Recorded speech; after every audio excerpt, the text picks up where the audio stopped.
안녕하십니까. 송국근의 대선판 들여다보기 대들보. 자, 오늘은 대선 주자 직접 모셨습니다. 제가 그동안 대선판을 들여다보니 그 안에서 계신 분들보다는 아무래도 좀 비상적으로 보일 것 같아서 오늘은 또 특히 다크호스로 떠오르시고 계시는 대권주자 박진 의원님 모셨습니다. 안녕하십니까. 안녕하세요. 네. 박진입니다. 네, 반갑습니다. 강력한 대권주자입니다.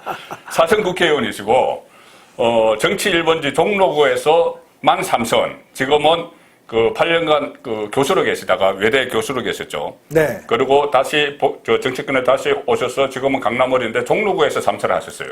그런데 지금까지 종로에서 국회의원을 한 사람 중에 대통령이 된 사람이 3사람이 있습니다. 네. 윤보선, 이명박, 노무현. 예, 3사람이 있습니다. 네. 그리고 네. 이 한교안 전 대표가 그 기회를 받아서 종로에 출마를 했다가 이낙연 후보에게 졌죠. 근데 이낙연 후보는 지금 민주당의 또 대권주자로 되어 있습니다. 네. 그런데 종로에서 한 번도 아니고 3번이나 한 박진 의원님이 계시기 때문에 좀 기대를 모을 수 있는 그런 상황이고, 지금 아직은 좀 지지율이 지금 후발주자입니다. 늦게 출발을 하셨기 때문에. 그런데 일단 청와대 경험도 있으시죠. 청와대에서 그때 김영삼 대통령 때 저 뒤로 청와대 보입니다. 네. 네. 그때 비서관을 5년 했습니다. 네. 그때 주로 통역을 하셨다고 그러던데. 그때 이제 공보비서관, 네. 정무비서관을 네. 하면서 또 대통령께서 외국 정상들을 만나실 때 네. 영어 통역을 제가 전담을 했습니다. 그래서 제가 오늘 그 의원님 모시면서 제가 쓴 책 도대체 청와대에서 무슨 일이 제가 한 2번 제가 소개해드린 적이 이게 있는데. 베스트셀러죠? 베스트셀러는 아니고요. 그리고 이거 책 소개하는 게 아니고 이것은 이미 절판이 됐습니다. 오래전에 쓴 책이라서. 거기에 보시면은 아주 재미있는 에피소드가 있습니다. 이게 도대체 청와대에서는 무슨 일이, 이거 제가 쓴 책인데 그 안에 보면은 대통령별로 쭉 여러 가지 특성이 있는데, 대통령의 통역 부분에서 대통령의 통역이라는 이 부분에서 당시 박진 비서관님 이야기가 나옵니다. 뭐냐면 YS 시절 통역관, 공식 직책은 해외 공보비서관을 맡았던, 그때 제가 책 쓸 시점에 한나라당 박진 의원, 네. 역대 최고의 대통령 통역으로 꼽기도 한다. 이건 제가 취재해서 쓴 겁니다. 네. 자, 하나 일화가, 그때 메이저 영국 수상이 왔는데 메이저 영국 수상이 YS하고 회담 도중에 동석했던 자기 강요와 메시지를 막 메모를 주고받으면서 킥킥거렸다는 거예요. 킥킥거려서 이거 신뢰된 것 아니냐 하니까 나중에 영국 대사관이 설명을 하는 이야기가, 메이저 수상이 이 메모지에다가 저 통역하는 저 친구가 영어가 우리보다 더 잘한다, 이렇게 해서 당신들도 저기서 영어 좀 배워야 되겠다, 이렇게 메시지를 하니까는 거기서 왜 킥킥거렸냐면은 그렇게 영어가 뛰어난 이유가 저 통역이 영국에서 영어를 배웠기 때문이다. 네. 옥스퍼드에서 영어를 배웠기 때문에, 옥스퍼드에서 정치학 박사까지 땄기 때문에. 네. 그런 뉴캐슬 대학 정치학과 조교수도 지내고, 자, 그런 것 때문에 본인들이 영어 너무 잘한다 하니까 영국에서 배웠기 때문에 그래서 킥킥거렸다는 정도로 최고의 통역관, 자, 이렇게 됐는데, 그때 YS 수많은 일화가 지금 청와대 주변에서는 제가 청와대 출입할 때 막 돌았어요. YS가 클린턴과 만났을 때 대도무문 이 희호를 줬는데, 클린턴이 이게 무슨 뜻이냐 물어보니 기발하게 말씀을 하셨어요. 제가 영어를 잘 못하는데. 그리고 또 넬슨 만델라에게 네. 하는 말 중에 YS 유명한 어록이 있죠. 닭의 모가지를 비틀어도 새벽은 온다. 그때 일 다 기억나시죠? 예. 지금 말씀하신 대로 이제 청와대 비서관을 하면서 네. 대통령이 해외 정상을 만나실 때 특히 영어를 사용하시는 정상이 오면은 제가 통역을 전부 했습니다. 네. 근데 클린턴 대통령이 청와대 와서 이제 새벽 조깅을 같이 하고, 예. 김영삼 대통령하고 같이 이제 상춘제라는 데서 차담회를 하는데, 네. 그때 우리 대통령이 이제 한지에다가 붓을 들고 대도무문이라는 그 자리 썼나요? 바로 썼죠. 팔을 이렇게 걷어붙이고. 그런데 일필휘절했네. 그렇죠. 클린턴 대통령이 한자를 모르니까 이게 무슨 뜻이냐 이렇게 물어봐서 우리 이제 김영삼 대통령이 저한테 이거 제대로 뜻을 전달해라 이렇게 얘기하셨죠. 그래서 제가 보니까 대도무문이 돼 있어서 큰 그냥 길. 뭐 직역을 하면 큰 길엔 문이 없다. 그래서 High Street has no main gate 이렇게 얘기를 했더니 클린턴 대통령의 표정이 이거 무슨 말인가? 이게 무슨 말인가 이렇게 좀 의아한 표정. 그래서 제가 그러면 in other words 다른 말씀으로 드리면 righteousness overcomes all obstacles. 다 기억하시네요. 네, 정의로우면 거리낄 것이 없다. 좋네요. 이렇게 얘기했더니 이건 또 무슨 철학적인 얘기인데 이게 과연 무슨 뜻을 전달하려고 하는 건지 아직도 의아한 표정입니다. 그랬더니 그 김영삼 대통령께서 저한테 니 잘하고 있나 이렇게 이게 뭔가 잘 모르니까 이게 뭔가 뜻이 표정이 좀 이상하니까 좀 이게 제대로 되는 거야 뭐 이런 얘기죠. 그래서 제가 in other words 그래서 제가 야 이거 마지막인데 이거 잘하지 않으면 이거 내가 가겠다 싶어서 그냥 freeway has no toll gate. 네, 프리웨이는 게 돈을 안 내는 고속도로에는 톨게이트가 없습니다. 그건 뭐 그냥 제가 즉흥적으로 생각을 해낸 건데 쫙쫙 돌린다 이 말은. 네, 그게 이제 대박이 돼서 클린턴 대통령이 톨게이트가 없다고 무슨 얘기인지 알았어. 그래서 제가 그 다음서부터 클린턴 대통령이 저를 보면 톨게이트라고 이렇게 그러니까 거침없이 나간다는 이야기죠. 얘기를 했지. 네. 고속도로에서 거침없이 나간다. 네. 닭의 목을 비틀어도 새벽을 온다. 이걸 닭의 목을 비틀어도 새벽을 온다는 잘 아시겠습니다만 김영삼 대통령이 늘 쓰는 이 표현인데 민주화 운동할 때 썼죠. 그렇죠. 그 닉슨 대통령한테도 얘기했고 넬슨 만델라 대통령 특히 그 남아공의 인종차별을 이제 혁파한 대통령한테 얘기를 하는데 이게 뭐 닭이라는 건 뭐 치킨 아닙니까? 목을 비트는 건 스퀴즈고 새벽이 온다는 이제 던인데 이게 제가 보니까 또 대통령이 쓰시는 영어인데 뭐 닭의 그렇죠. 치킨을 어떻게 한다 이건 아닌 것 같아요. 그래서 strangle 목을 조르는 거죠. strangle. 그다음에 rooster 수탉이죠. So strangle the rooster 수탉의 목을 조여도 still the dawn breaks 새벽은 옵니다. 이렇게 얘기를 했습니다. 그랬더니 넬슨 만델라 대통령이 아주 고개를 끄덕이면서 의미심장한 표정으로 그거 참 정말 훌륭하신 말씀입니다. 우리 남아공에서도 민주화의 새벽이 밝아왔습니다. 이렇게 얘기를 했습니다. 거기서 딱 맥락이 닿네요. 네. 멋집니다. 그래서 제가 이 일화를 소개해드리는 것은 이거 일화가 저한테도 너무 이렇게 감명이 깊었고 너무 인상이 남았고 그리고 제 책에도 소개했고 또 청와단에서 그런 이야기들이 계속 전해져 오고 있는데 또 소개해드린 이유 중에 또 가장 핵심적인 것은 이 박진 후보께서 정통한 외교 국방 안보 전문가입니다. 그래서 이 사선 의원을 지금 이번 4선째인데 3선 의원을 하면서 주로 외교 안보 관련 상임위, 외교통일위원회, 국방위원회, 정보위원회, 그리고 외교통일통상국회위원장도 하셨고, 자 그런 상황이라서 아무래도 또 물론 뭐 정무적으로는 한나라당 대변인도 하시면서 정무 감각을 많이 익혔죠. 그런데 또 8년 공백기 동안은 외국어대 국제지역대학원 유엔평화학과 석좌교수 이렇게 했기 때문에 아무래도 제가 볼 때는 대통령을 하는데 외교 대통령, 외교 안보 대통령 이것을 좀 표박을 하지 않았을까 싶어서 지금 전문성이 있으니까요. 네, 지금 바로 말씀하셨습니다. 그동안에 이제 뭐 과거에는 군 출신 대통령 또 민주화 산업화 시대에는 또 민주투쟁을 한 대통령, 또 지금도 이제 그런 이 맥이 이어져 오고 있는데요. 저는 지금이야말로 21세기에 외교 안보 전문성을 가진 대통령이 나와야 된다고 생각을 합니다.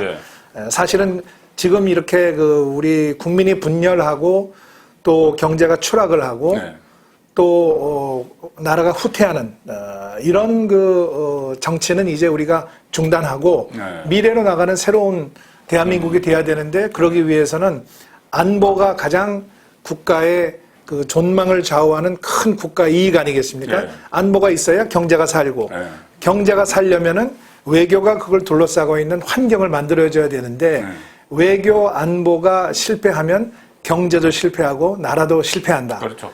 이런 확신을 가지고 있습니다. 그래서 저는 이런 선진국형 글로벌 리더십이 필요하고 내치와 외치를 아우를 수 있는 그런 비전과 능력을 가진 이 대통령이 이제는 필요하다 이런 네. 확신을 가지고 이번에 출마를 했습니다. 예, 글로벌 시대에 지금 너무 우물한 개구리처럼 있으면 안 되고 특히 문재인 정부 5년 동안 지금은 4년이지만 5년 동안 너무 미국과의 관계도 엉클어졌고 그렇다고 중국과의 관계도 잘 되는 것도 아니고 북한과의 대북 관계 처음에는 밀월로 해서 상당히 뭐 선거에서 재미도 좀 보고 했지만은 지금은 다 엉클어져서 가장 잘못한 것 중에 하나가 문재인 정권의 외교 정책인데 여러 실정 중에 하나가 가장 큰 잘못은 뭐라고 봅니까? 코드 문제 이런 것도 많이 이야기가 되던데. 네, 문재인 정부가 뭐 경제도 실패했고 네.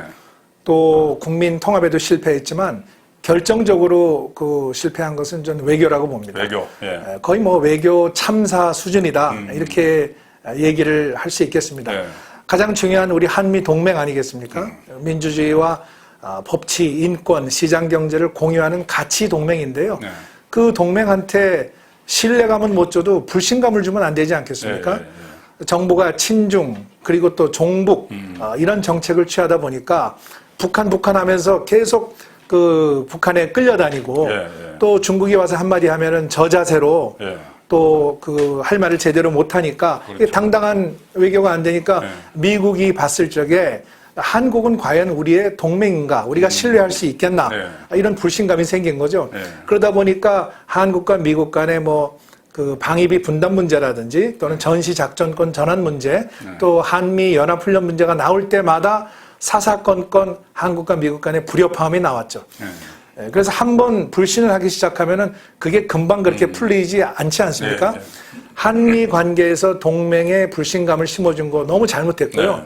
그다음에 중국은 뭐 경제 파트너로서 제일 큰 나라고 또 우리 수출이 중국에 한 25% 정도 의존하고 있지만 그렇다고 해서 중국이 우리 주권 문제나 내정 간섭을 부당하게 했을 경우에는 당연히 우리가 거부해야죠.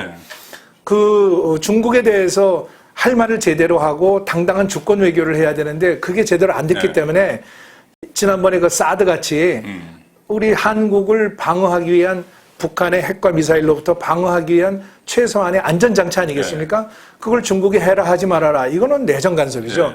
거기에 대해서 말을 제대로 하지도 못하고 네 알겠습니다 해서 사드 3불 합의라는 게 나오지 않았습니까? 그렇죠. 지금 이 정부는 중국에 대해서 합의가 아니라고 하지만 중국에서는 약속이라고 얘기하고 있습니다. 이것은 우리의 안보 주권에 대한 침해다. 이렇게 딱딱 매듭을 지고 나가야 될 텐데 그게 하나도 없었고 오히려 문재인 대통령이 중국에 가서 중국은 큰 산이고 산봉우리고 우리는 작은 나라다. 그리고 우리는 공동 운명체다. 이런 이야기를 하면은 한중 관계가 이게 제대로 되겠습니까?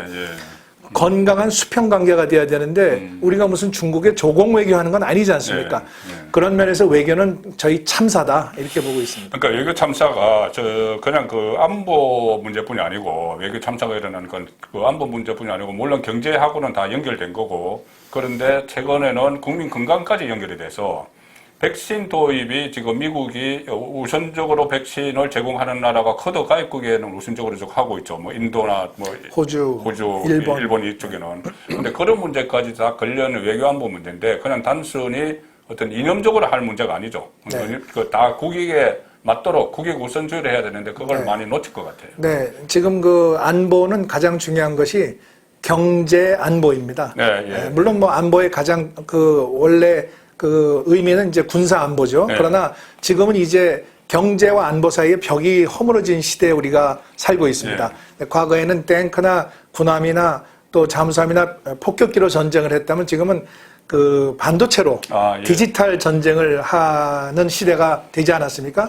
그렇기 때문에 어느 나라에서 가장 중요한 전략 물자, 반도체, 배터리 이런 걸 만드느냐가 지금 국력의 이제 지수가 되고 있는데 또 그런 의미에서 미국과 중국 간에 지금 치열한 기술 패권 전쟁이 일어나고 있는데 그 가운데서 한국이 어떤 선택을 해야 될 것인가 이게 우리 운명을 좌우하는 대단히 중요한 거 아닙니까?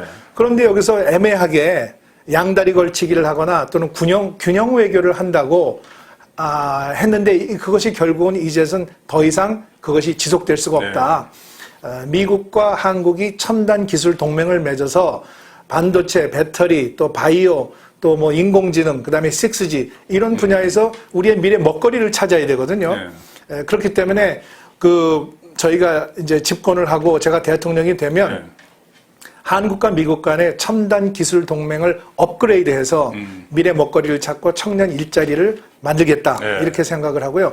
그다음에 아까 백신 말씀을 하셨는데 백신이야말로 지금 우리 국민들이 가장 시급하게 그렇죠. 공급을 받아야 되는 거 아니겠습니까?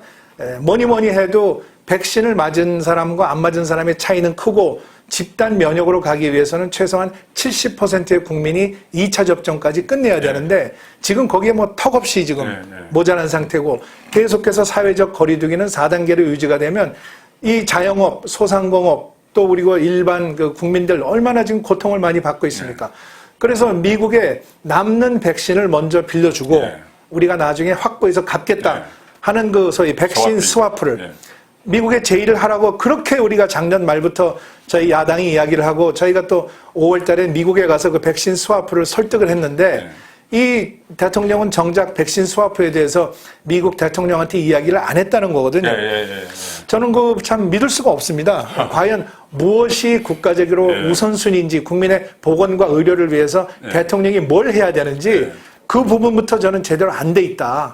그렇기 때문에 이 정권이 실패한 이유가 바로 거기에 있다. 이제 국민 건강 이런 것보다는 지금 당장 북한과의 관계 개선 뭐 이런 북한 우선 북한 중심주의이기 그렇게 하기 때문에 그런 일이 발생한 건데 자, 제가 지금 우리 시청자분들께서도 지금까지 좀 짧은 순간에 외교안보에 대해서 이렇게 박진 후보님의 이야기를 들어보면은 저는 딱 그런 생각이 들어요. 지금 후발주자라 제 지지율이 낮지만은 지지율은 아직은 뭐 시작도 안 한 거죠, 사실. 1단계지만은. 오늘부터 이제 오늘부터 시작이죠. 그래서 8강 가고 4강 가고 8강 가면은 후보 간 토론회가 시작될 텐데 그때 외교 안보 분야에서는 압도적일 것 같은 생각이 듭니다. 자, 그러면 이제 다음은 다른 분야에서도 다른 분야를 아마 압도적으로 그러면 청와대 근무 경험도 있으시고 하니까는 지금 가장 그 문재인 정권에서도 문제가 되고 있는 것이 권력 독점이잖아요. 지금 뭐 헌법이 잘못돼서 그런 게 아니고 헌법 바꾼다고 될 일이 아니고 지금 헌법 체제에서도 충분히 권한도 분산하고 할 수 있고 또 작은 청와대도 지향을 할 수 있는데 거기에 대한 집권을 하면은 내치 국내 문제에 대해서는 가장 먼저 어떻게 뭐부터 손을 봐야 됩니까? 네, 제가 대통령을 모시고 5년 동안 청와대에서 직접 근무를 했고 대통령직이라는 게 어떤 그 직업인지 제가 옆에서 지근거리에서 관찰을 했기 때문에 제가 분명히 말씀드릴 수 있습니다. 청와대 민주화가 지금 큰 문제입니다. 청와대 민주화. 그 우리나라가 민주주의 뭐 국가라고 당연히 이야기를 하고 있지만 가장 민주화 안 된 곳이 청와대다. 왜 그러냐면 청와대 그 본관의 구조를 보면은 이 큰 방에 대통령이 혼자 앉아 있고 그 주변에 정책을 보좌하는 사람들이 거의 없습니다. 유민관에 따로 나와 있죠. 따로 나와 있고 대통령과 비서실 간의 거리는 뭐 수백 미터 떨어져 있고요. 뭐 수석도 대통령을 만나서 결재를 하거나 보고를 하려면은 의관을 정제하고 차를 타고 가지 않습니까? 갔다가 일부속 비서관을 거쳐서 들어가고. 어서 들어가니까요. 세 번 이상의 체크포인트를 거쳐서 가야 되는데 지금 24시간 위기 관리를 해야 되는 대한민국에서 이렇게 구중궁궐처럼 생긴 업무 공간에서 업무를 본다는 것은 시대착오적이다. 그리고 두 번째는 대통령이 자꾸 국민으로부터 멀어집니다. 보고서에 의존하게 되고 현장을 자주 안 가게 되고 이렇다 보면은 결국 나중에 불행한 대통령이 될 수 있다. 그리고 세 번째는 모든 정보가 이제 권력이 청와대에 집중이 되는데 그 통로가 바로 민정수석실입니다.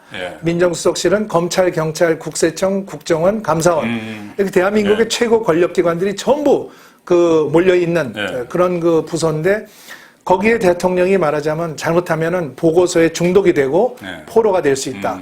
나중에는 이제 대통령 그 말기에 가면 레임덕이 되고 임기를 마치고 나면은 오히려 문제가 생겨서 검찰의 조사를 받아야 되는 이러한 악순환이 반복이 되고 있기 때문에 우선 저는 제가 대통령이 되면 청와대 본관 건물을 그 국민들에게 개방하겠습니다. 그리고 그 건물에는 역대 대통령의 업적을 전시하는 대통령 기념관을 만들겠습니다. 저 뒤로 저 중앙으로 보이는 저 바로 파란 대문 있죠. 그리고 대통령은 거기서 나와서 구중궁궐에서 나와서 여민관에 와서 비서들과 같이 어울리면서 보좌도 받고 또 소통도 할 수 있는 그런 문화를 만들어야 되겠다. 그걸 제가 청와대 민주화라고 이렇게 얘기를 하고 또 민정수석실도 폐지를 해서 각기 기관들이 권력기관들이 자기 자리에서 일할 수 있도록 네. 정상화시키는 거 그것부터 먼저 해야 되겠다. 네. 네, 이렇게 생각합니다. 실천이 중요한데 문재인 대통령도 처음에 뭐 강화문 시대 뭐 이렇게 이야기했다가 네. 그다음에 그것을 접고는 또 일자리가 문제가 되니까는 여민간의 집무실을 만들어서 상황판을 만든다. 일자리 상황판. 예, 상황판 만든다. 그게 지금 어디 갔는지 어디 모르겠어요. 없어요. 여민간으로 갔는지 안 가는지 모르겠고 여민간의 집무실을 아마 폐쇄하지 않았나 싶고 또 특히 이 국민과의 소통 문제에서 처음에 제가 가장 문재인 정부 출범하면서 기대를 걸었던 건 이 첫 자리에서 제일 처음에 그 임종석 비서실장 임명하고 이 자리에서 무슨 그 중요한 사안이 있을 때마다 기자들 앞에 와서 대통령이 직접 브리핑하겠다 했는데 그거 나타나지 않고 있거든요. 네. 자, 그런 문제 때문에 실천이 상당히 좀 중요할 것 같은데 어제는 박지원 후보님께서는 그런 이제 실천 의지는 상당히 강하신 것 같고 일단 그렇게 되면은 이 외교에 주로 치중을 하시면서 그러면은 이 좀 업무가 좀 조정이 되겠나요? 그 내치, 네. 외치 이렇게까지 이야기할 수는 없지만은 네. 어쨌든 대부분은 대통령 당연히 내치를 챙겨야죠. 예, 예. 내치 중에 제일 중요한 게 뭐겠습니까? 정치하고 경제 아니겠습니까? 네. 대통령이 국정이 제대로 돌아가도록 하고 국민을 통합해야 되고 네. 국민을 갈라놓는 것이 아니라 그다음에 경제는 우리나라 그 성장 잠재력이 발휘될 수 있도록 네. 기업이 투자하고 일자리를 만들어서 네. 대한민국 경제가 파이가 커지고 거기서 커지는 과정에서 복지도 커지는 거 아니겠습니까? 당연히 대통령이 챙겨야 될 그 분야입니다. 네. 그런데 우리 헌법과 또 실제 이 케이스를 보면 대통령이 되는 순간 외교 안보 문제에 직면을 하게 됩니다. 네. 모든 외국 나라 대사들이 대통령을 만나기 위해서 신청을 하고 있고요. 그 다음에 바로 그날서부터 국가 안보에 관한 군 통수권을 쥐게 되고 네. 또 바이든 대통령하고 통화, 중국의 시진핑 주석과 통화하고 네. 푸틴 대통령하고 통화하고 이렇게 해야 되지 않겠습니까? 그런데 지금 나와 있는 우리 후보들 뭐 다 훌륭한 후보들입니다. 그 법조계 출신의 후보들도 있고 또 경제 전문가도 있고 또 저처럼 외교 안보 전문가도 있는데 이 법조계라고 하는 것은 기존에 일어난 일을 가지고 시시비비를 가리는 거 아니겠습니까? 누가 잘못했고 법을 어겼는지 그렇게 해서 단죄를 하는 거고요. 이것은 과거의 문제를 다루는 직업입니다. 또 경제는 당장 급하고 먹고 사는 문제를 다루는 거 아니겠습니까? 현재 일을 다루고 외교는 미래의 일을 다룹니다. 우리나라가 앞으로 전략적으로 생존하려면 어느 나라와 친하게 지내야 되고 또 어떤 국제적인 역할을 해야 될 건지 그건 미래에 일어날 일이거든요. 그래서 차원이 다릅니다.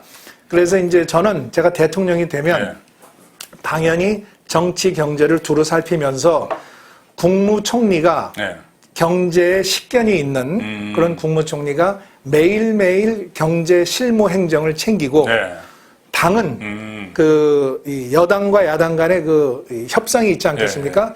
그 당이 협상을 주도하도록 해서 대통령은 그 전체적인 정치 경제의 흐름을 보면서 문제가 생길 때는 대통령이 그것을 개입을 해서 이야기를 하고 그렇지 않은 경우에는 시스템이 움직이도록 이렇게 해주고 외교 안보 문제는 대통령이 직접 챙겨야 됩니다. 왜? 안보 문제는 국민의 생명과 안전이고 그렇죠. 외교 문제는 미래 먹거리이기 때문에 이거를 대통령이 챙겨야 한다는 겁니다. 우리 헌법에도 대통령의 권한이 그렇게 나와 있습니다. 책임과 의무인 거죠. 지금 말씀하시는 이런 부분들, 국정 분업 같은 거, 시스템에 의한 국정 운영, 이런 것이 아마 미국이 가장 선도적으로 좀 하고 있는 나라일 텐데, 그것을 벤치마킹을 하든지, 우리에게는 더 필요한 상황 같습니다. 권한이 한쪽으로 독점이 되면은 정치보복 같은 게 계속 일어나는 악순환이 되풀이되기 때문에 그것을 막기 위해서라도 좀 서로 분업을 해서 권한 분산을 하는 게 상당히 필요할 것 같은데. 그리고 우리나라는 헌법에 대통령 중심제로 되어 있지만 한편으로 국무총리가 있지 않습니까? 국무총리는 사실 내각제 하는 나라에서 채택하고 있는 제도 아니겠습니까? 우리나라는 혼합형입니다. 그래서 보통 하이브리드 헌법이라고 이렇게 이야기를 하는데 이 하이브리드 헌법이 운영의 묘에 따라서는 잘 될 수도 있고 안 될 수도 있다. 대통령이 맨날 총리를 임명했다가 해임하고 임명했다가 해임하면 그 총리가 뭘 할 수 있겠습니까? 기껏해야 방탄 총리 정도 하다가 다들 1년, 2년 사이에 물러나는데 그렇게 할 게 아니라 대통령이 입법부와의 관계를 격상시키고 네. 또 입법부 안에서 여야가 합의로 이런 총리를 추천을 하면 대통령이 그 총리를 판단을 해서 임명할 네. 수 있는 네. 그런 시스템을 갖추는 것이 필요하다. 근데 네. 그렇게 됐을 경우에는 총리 임명을 둘러싸고 여야가 인신공격이다 뭐다 해서 청문회에서 대개 다 전부 다 걸러지고. 문제가 드러나서 이 중도하차하는 분들이 많지 않습니까? 예, 예. 그건 이미 다 여야 간에 걸러진 상태에서 예. 정책과 비전을 가지고 총리를 판단해서 예. 대통령한테 추천을 한다는 예. 거죠. 그렇게 되면은 행정부와 입법부 간에 시너지가 생기고 네. 국회를 존중하는 대통령이 되는 거죠. 네. 저는 대통령이 되기 위해서는 여러 가지 조건이 있는데 네. 그 중에서 의정 활동, 국회의원을 한 경험이 네. 있는 대통령이 여야 관계나 입법부와의 네. 관계를 원만하게 잘 끌고 갈 수 있다 이렇게 네. 생각합니다. 제가 jongu권의 혼술 대들보 여기에 대선 주자들 여야 합해서 몇 번을 모신 적이 있는데 대부분의 그 후보분들은 일단 내가 어떻게 이렇게 하면 대통령이 될 수 있다 이 말씀을 많이 나눴는데 오늘 박지원 후보께서는 대통령 되면은 외치 문제, 청와대 어떤 청와대 개혁 문제 여러 가지 말씀을 쭉 하셨는데 상당히 어떤 또 시스템으로 국정을 운영하는 방안까지 말씀을 하셨는데 아주 대통령이 됐으면 상당히 기대가 되는데 문제는 대통령이 되실 수 있으니까 이게 현실적인 문제인데 네. 지금 일단 낮은 지지율 4강, 8강 올라갈 수 있다고 자신을 하시죠? 8강, 4강 본수까지. 자신 있습니다. 예. 그 이유는 예. 아까 말씀드린 대로 우리 사법부 출신 후보가 5명이나 나와 있습니다. 예. 지금 아시다시피 윤석열 전 총장, 최재형 전 감사원장, 예. 또 홍준표 의원, 또 원희룡 의원, 예. 또 황교안 의원 다 사법부 출신 아닙니까? 예. 검사, 판사. 예. 제가 볼 땐 너무 많아요. 예. 네, 몇 명 중에 지금 5분이 지금 법조계 출신인데 제가 볼 땐 그 중에 한두 분이면 되고요. 나머지 4강에 제가 볼 때 한 분은 경제하는 사람, 한 분은 저 같은 외교 안보하는 사람, 이렇게 4명이 들어가야 드림팀의 모습이 나옵니다. 법조 두 사람하고요? 네. 그래서 사법부 출신 4명이 가가지고 4강에 가서 무슨 얘기를 하겠습니까? 특검이다, 헌법소원이다, 법률적인 문제만 얘기해서 나라가 제대로 되겠습니까? 지금 세계는 급변하고 있고 미중 간에는 기술 패권 경쟁이 벌어지고 있는데 그렇기 때문에 저는 그런 다채로운 후보군이 들어가서 국민들한테 수권 능력이 있다는 걸 보여주려면 4강에 제가 반드시 들어가야 됩니다. 그리고 들어갈 자신이 있습니다. 예, 그럼 좀 더 구체적으로 들어가 볼게요. 법률 2명은 아무래도 윤석열, 홍준표 말씀하신 것 같고, 경제는 유승민 후보 말씀하신 것 같은데, 아니라도 괜찮습니다. 일단, 저는 이제 그렇게 받아들이니까요. 네. 자, 그 상황 같으면은, 지금 윤석열을 추격하는 게 홍준표죠. 그리고 그 다음에 또 유승민이 추격하는데, 이제 4강 안에 들어갔을 그런 이 전략을 좀 짜고 계신데, 유승민은, 홍준표가 윤석열을 잡고 본인이 홍준표를 잡으면은 본인이 후보가 된다. 그러면 유승민을 박진 후보께서 잡았으면은 후보가 되는 거죠.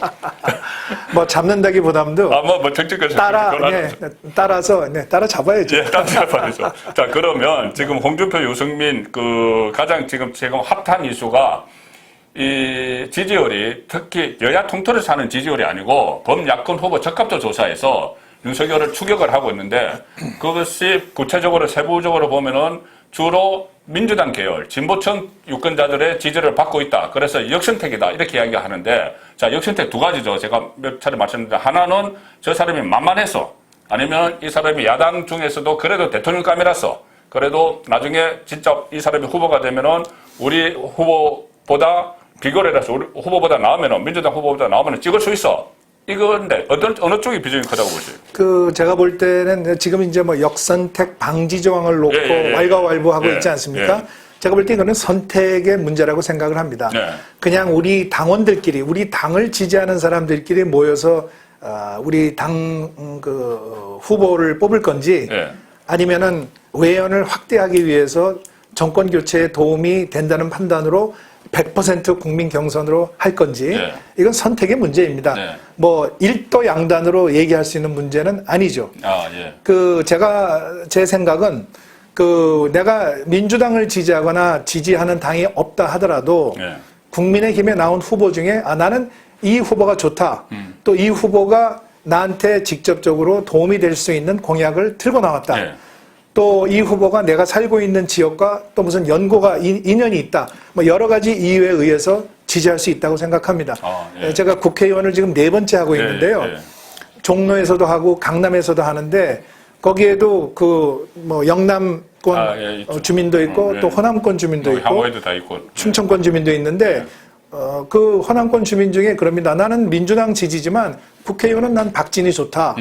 그 지금 내놓은 공약이나 또 의정 활동을 봤을 때 나는 지지한다. 이렇게 하는 분들이 꽤 많아요. 그러면 주로 그 역선택이라고 꼭 굳이 볼 수가 없겠네요. 역선택이 아니라 진선택이죠. 진선택이죠. 내가 정말 좋아서 선택할 수 있는 거죠. 예, 역선택이 약간 있더라도 그것 때문에 이것을 방지를 해버리면 안 된다는 말씀이죠. 그러니까 그 정권 교체를 위한 외연 확대가 더 크냐, 아니면은 그 역선택을 방지함으로써 오는 이득이 더 크냐. 이것을 이제 우리가 비교해서 결정을 해야 될 텐데 이것이 딱 부러지게 이것이 옳고 나쁘다 할 수 있는 명확한 그런 검증이 안 되는 부분이 있다는 거죠. 어느 분이 전화를 했는데 저는 민주당 성향인데 A, B, C 후보 중에 A가 아니라 B가 아니라 C를 뽑겠습니다. 근데 A, B가 이제 상대적으로 지지율이 높은 후보라고 치면 그 C를 선택하는 것이 과연 역선택이기 때문에 하는 건지 아니면 정말 C를 좋아서 하는 건지 그걸 검증할 방법이 없다는 거죠. 일단 그런 요소들이 또 가미돼야지 이 경선이 좀 흥행도 일어나고 다이내믹해지고 그런 면도 있을 것 같아요. 그래서 이제 지난번에 우리 그 당 대표를 뽑을 때는 이것은 당의 대표이기 때문에 국민 50%, 당원 50% 이렇게 해서 합쳐서 평균을 내서 뽑지 않았습니까? 그래서 이준석 대표가 뽑힌 거고 그 전에 이제 보궐선거를 할 때는 100% 국민 경선으로 해서 이제 보궐선거에서 서울시장 후보를 뽑았죠. 그때 이제 오세훈, 나경원 이렇게 후보들이 나와서 했는데 뭐 어느 쪽을 선택하든 이유는 있을 수 있습니다. 그렇죠. 그런데 기본적으로 우리 당이 외연을 확대하기 위해서 국민 경선으로 하기로 한 이상 저는 거기에 맞게 우리가 룰을 결정하는 것이 바람직하다 이렇게 생각을 합니다.